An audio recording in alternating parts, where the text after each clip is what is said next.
What if I told you that a major world leader believes a global battle is already happening, not just with weapons, but with beliefs, culture, and religion? A battle that stretches from the Middle East to Europe, to the United States, and even to Africa, including Nigeria. In this video, we break down what Israeli Prime Minister Benjamin Netanyahu recently said about global conflict, Christianity, and Israel's role in protecting Christian communities around the world. Stay with me. According to the Israeli Prime Minister, the world is facing a serious and ongoing struggle. He said this fight is not only political or military, but deeply connected to values and faith. He explained that what he called Judeo-Christian traditions are under attack globally. In his view, these traditions are being challenged by extremist ideologies spreading across different regions of the world. Netanyahu identified two major forces behind this struggle. He described them as radical Shiite Islam and radical Sunni Islam. He pointed to Iran as a leading power on one side and groups connected to the Muslim Brotherhood as leading another. According to him, these groups form opposing axes but share a common goal: fighting against Western and Judeo-Christian values. The Prime Minister stressed that this issue is not limited to the Middle East. He said these extremist movements are expanding into Europe, the United States, and Africa. He specifically mentioned Nigeria, saying the impact of these ideologies is being felt there as well. According to him, the threat is global, crossing borders and affecting many societies, regardless of location.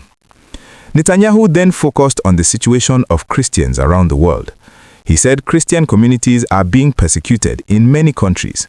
He mentioned Syria, Lebanon, Nigeria, Turkey, and other parts of the Middle East and beyond.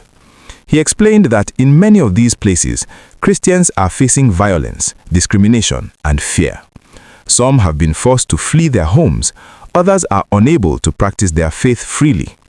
He described this persecution as widespread and ongoing, saying it is an issue that deserves urgent global attention. The Israeli Prime Minister then made a strong claim. He said Israel is the only country in the region that actively protects Christian communities. According to him, Israel not only defends Christians, but also ensures they are free to worship, grow, and live safely. He said Christian communities in Israel are supported, protected, and allowed to thrive. In his words, no other country does this in the same way. Netanyahu announced that Israel plans to go even further. He said Israel is joining efforts to help create a global alliance, which he described as a kind of United Nations for countries that support Christian communities.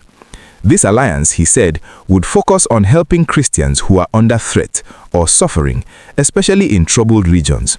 He added that Israel has the ability to help in different ways, including intelligence support in Africa and strong capabilities in the Middle East.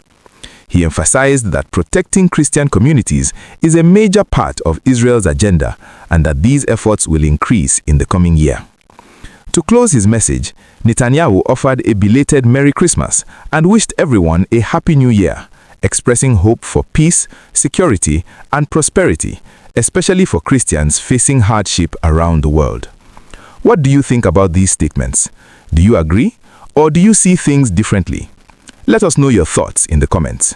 Don't forget to like, share, and subscribe for more global news stories explained in simple English.